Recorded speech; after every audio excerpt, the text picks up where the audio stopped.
स्वागत है आपका श्री राम ऑनलाइन क्लासेस में। मैं हूं नवीन कुमार। बात करते हैं क्लास 9th की। क्लास 9th में चैप्टर नंबर 11 है आपका, वो है समतलीय आकृतियों का क्षेत्र। समतल, देखिए चैप्टर नाम है आपका समतलीय आकृतियों का क्षेत्रफल। समतलीय आकृति अर्थात समतल पे बने एक कोई प्लेन सरफेस, प्लेन कोई जगह पे जो आकृति बनती है उसको बोलते हैं समतलीय आकृति। समतल यानी कि कोई प्लेन जगह हो उसको समतल बोल देते हैं अपन। तो ये समतल है। समतल पे बनने वाली आकृतियां होती कौन सी है? आकृति कोई भी हो, 3 भुजाओं से कम आकृति बनती नहीं है, 2 भुजाओं से कुछ नहीं बनता। 3 भुजाओं से घिरी हुई आकृति जिसे हम त्रिभुज कहते हैं। तो त्रिभुज की बात आपसे पहले भी की हुई है। त्रिभुज 3 भुजाओं से घिरी आकृति होती है। फिर चतुर्भुज आता है, फिर आगे पंचभुज, 6 भुज, बहुत से सारी आकृतियां आती है। अपने लिए तो त्रिभुज और चतुर्भुज इन दोनों की बात बहुत जरूरी है। अपने चैप्टर में इन दोनों के बारे में बताया हुआ है। देखिए त्रिभुज के बारे में बात करें, त्रिभुज 6 प्रकार के होते हैं, 3 कोणों के आधार पर और 3 भुजाओं के आधार पर। तो बात आज करेंगे त्रिभुज की क्षेत्रफल की। अपने आकृतियों का क्षेत्रफल ज्ञात करना है तो सिर्फ बात करेंगे क्षेत्रफल की। तो पहले बात करते हैं त्रिभुज। देखिए एक कोई त्रिभुज है आपके पास, उसमें क्या कुछ होता है? 3 भुजाएं होती है इसके अंदर, ठीक है। इसमें आधार और ऊंचाई की बात मैंने पहले की। ऊंचाई कभी भी लेते हैं तो लंबवत लेने चाहिए। क्या रहते हैं? लंबवत। जैसे फॉर एग्जांपल इस दीवार के सहारे पे ये व्हाइट बोर्ड खड़ा हुआ है, ठीक है। अगर मैं यहाँ तक की ऊंचाई नापूंगा तो मैं इस व्हाइट बोर्ड को नहीं नापूंगा, मैं इस दीवार को नापूंगा ये कितना ऊंचा है। आपने कोई भी घर पे बांस देखा हो, डंडा देखा होगा, आपने पेड़ी देखी होगी खुलने वाली पेड़ी है। मान लो ये पेड़ी है, ये एक पेड़ी होगी खुलने वाली। अब ये इसका टॉप था, ऊंचाई ये नहीं है इसकी। त्रिभुज है ये उसकी ऊंचाई नहीं है। ऊंचाई होगी इस बिंदु से इस आधार पर एक लंब डालेंगे आप 90 डिग्री, वो होती है ऊंचाई। ध्यान रखें। और त्रिभुज का क्षेत्रफल क्या होता है? देखें, त्रिभुज का क्षेत्रफल का फॉर्मूला होता है, वो होता है 1/2 मल्टीप्लाई इंटू आधार इंटू ऊंचाई। देखिए त्रिभुज में 3 भुजाएं होती है, उन तीनों को आधार मान सकते हैं आप। कैसे? एक त्रिभुज बनाया मैंने, यहाँ पर आप देख सकते हैं इस टाइप से। अगर मैं ये आधार मानता हूँ तो इस आधार के लिए ऊंचाई क्या है? ये वाली, सामने वाले शीर्ष से डाला गया लंब। मैं इसको आधार मानता हूँ तो इसके सामने जो शीर्ष है उससे डाला गया लंब, ऊंचाई ये है। और मैं इसको आधार मानता हूँ तो इससे सामने वाले शीर्ष से डाला गया लंब, इसकी क्या हो जाएगी? ऊंचाई। ये बात आपको ध्यान रखनी है। तो अभी आप नोट करेंगे सिर्फ ये फॉर्मूला। इसके अलावा एक फॉर्मूला और भी होता है जो 8वीं क्लास में भी था, हीरोन का सूत्र। हीरो का सूत्र बोलते हैं इसको, हीरो का सूत्र। ये भी एक फॉर्मूला है। देखिए ये फॉर्मूला होता है इस टाइप का, एस माइनस में ए, एस माइनस में बी, एस माइनस में, ये है हीरोन का फॉर्मूला। और इसमें एस जो होता है वो क्या होता है? लिखेंगे आप इस बात को, अर्ध परिमाप। इसको आप नोट कीजिए। बात की थी हीरोन फॉर्मूले की, जो कि था एस माइनस में ए, एस माइनस में बी, एस माइनस में सी। यहाँ एक्स क्या है? अर्ध परिमाप, ये तो पता था। ए बी सी क्या है? इसमें भी एक फैक्ट होता है। कोई भी एक ट्राइंगल है आपके पास ए बी सी, ठीक है। अभी स्मॉल ए बी सी क्या है? तो ध्यान रखेंगे, जो आपके पास ए है उसके अपोजिट जो साइड होती है, सामने जो भुजा है, उसको बोलते हैं स्मॉल ए। उस बी के सामने होता है स्मॉल बी और सी के सामने होता है स्मॉल सी।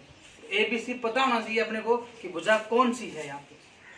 और एस होता है अर्ध परिमाप। परिमाप होता है तीनों भुजाओं का जोड़, उसका आधा करेंगे तो हो जाएगा अर्ध, तो अर्ध परिमाप होता है एस। ये दो बातें आप नोट करेंगे। इसके बाद में बात चलती है त्रिभुजों के प्रकारों की। त्रिभुज के जो प्रकार होते हैं उसकी बात भी कर लेते हैं। होता है समबाहु, समद्विबाहु और विषमबाहु।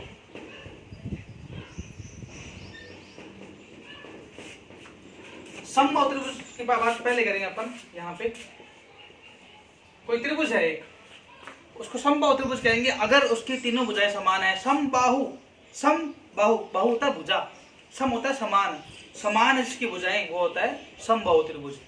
तीनों भुजाएं समान है तो मैं इसको मान लेता हूँ ए और ए। ये तीनों मान आप कहाँ रखेंगे? हीरोन फॉर्मूले में। जब इसको आप सोल्व करेंगे तो आंसर आएगा √3/2 ए स्क्वायर, √3/4 आई थिंक। तो नोट कीजिए आप √3/4 इसको सॉल्व करना है तो आप इसमें एस का मान, ए बी सी का मान तो तीनों ए और यहाँ ए आ जाएगा। सॉल्व करेंगे तो ये फॉर्मूला इसका बन जाता है। सीधा फॉर्मूला भी याद रखो और मेन फॉर्मूला याद रखो। अगर ये याद हो जाएगा तो बाकी फॉर्मूला में कोई कहीं दिक्कत आपको नहीं आएगी। समद्विबाहु में भी समद्विबाहु होता है जिसकी दो भुजाएं क्या हों समान, और तीसरी भुजा समान नहीं होती। इसमें दो होता है समद्वि, समद्वि, सम समान द्वि दो बाहु भुजा, समान है जिसकी दो भुजाएं वह है समद्विबाहु। परिभाषा कोई डिफिकल्ट नहीं है, बस वर्ड अगर आपको पता है तो आप उसको सॉल्व कर सकते हैं। विषमबाहु कुछ आता पता नहीं है भाई, कोई समान नहीं है, तो इसको कैसे ज्ञात करते हैं? सीधा फॉर्मूले में वैल्यू पुट करके आपको तीनों बता देगा तो आप उसका क्षेत्रफल निकाल देंगे। तो ये थे त्रिभुज के प्रकार। अब हम बात करेंगे आगे, इसको नोट कर लीजिए आप, पहले फॉर्मूले को लिख लीजिए। 11.1 कुछ क्वेश्चन की पहला क्वेश्चन देखते हैं। 11.1 का क्वेश्चन नंबर 1 जो है, एक त्रिभुज का आधार 20 सेमी है और ऊंचाई 6 सेमी है, तो त्रिभुज का क्षेत्रफल ज्ञात करें। लिखते हैं त्रिभुज का आधार कितना है 20 सेंटीमीटर और ऊंचाई, त्रिभुज की ऊंचाई या इसको हाइट बोल देते हैं वो है 6 सेंटीमीटर। ज्ञात करें त्रिभुज का क्षेत्रफल। तो फॉर्मूला लिखेंगे त्रिभुज का क्षेत्रफल या area of triangle is 1/2 into में बेस इंटू में हाइट, यानी कि आधार इंटू में ऊंचाई। मान रखेंगे इसमें 1/2, बेस कितना है 20 दिया हुआ है, हाइट कितनी है 6 दी हुई है। अब 20 छिक्का होता है 120 बटा में 2 छिक्के 12 60 सेमी, तो इसका क्षेत्रफल कितना हो जाएगा 60 सेमी स्क्वायर। इसको भी आप नोट कर लीजिए। फिर दूसरा क्वेश्चन करते हैं। सेकंड क्वेश्चन है त्रिभुज जिसकी भुजाएं कर्म से, आपको सेकंड क्वेश्चन दिया हुआ है उसको नोट करते हैं अपन। उसको नोट कर लिया होगा आपने। त्रिभुज है उसकी भुजाएं दे रखी है आपको 15 सेमी, 25 सेमी और 30 सेमी। त्रिभुज तीनों भुजा दी हुई है आपको। अब माना त्रिभुज में ए बराबर 15, ए भुजा है, बी बराबर 25 सेमी और सी बराबर 30 सेमी। हो गया। अब पहले अपने को पता है 3 भुजा दी हुई है, आधार भी नहीं दिया हुआ, ऊंचाई भी नहीं दी हुई है अपने को, तो अपने क्या करेंगे एक ही फॉर्मूला बचता है हीरो फॉर्मूला, हीरोन का सूत्र जो आपको याद होना चाहिए। तो अब अपन S पहले याद करेंगे। S होता है a + b + c बटा में 2। a क्या है 15, b क्या है 25, c क्या है 30 बटा में 2। जोड़ेंगे 15 और 25 40, 40 और 30 70, 70 में अगर 2 का भाग दूंगा तो कितना जाएगा, कितने में जाता है ये 35, 35। S का मान तो आ गया। अब S का मान भी है, a भी है, b भी है, c भी है, फॉर्मूला भी है, सब कुछ है अपने पास, तो वैल्यू पुट करेंगे अपन। देखिए area of triangle, is equal, अब वैल्यू पुट करेंगे सीधा, डायरेक्ट वैल्यू पुट कर रहा हूँ। एस कितना है 35, 35 में से कितना घटेगा ए कितना है 15, 35 में से बी घटेगा कितना 25, 35 में से सी घटेगा कितना 30। घटाव कर लो, 35 है यहाँ पे गुना 35 में से 15 गया 20, 35 में से 25 गया 10, 35 में से 30 गया 5। अब इसको सॉल्व करना है आपको, कुछ नहीं करना।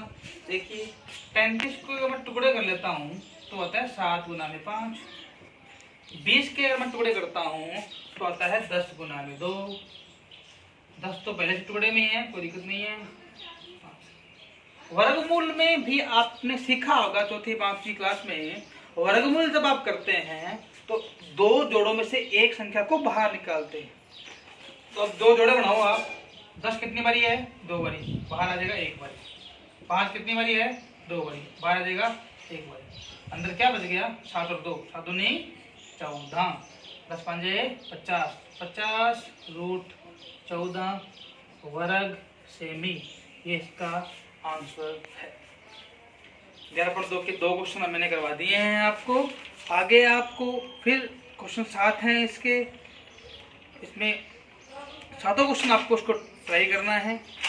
आज के लिए इतना ही, थैंक यू। और कोई भी क्वेश्चन में डाउट हो तो आप मैसेज कीजिए, नेक्स्ट वीडियो में इसको अपन कंप्लीट करके और चतुर्भुज की बात अपनी करें। आज के लिए इतना ही, थैंक यू।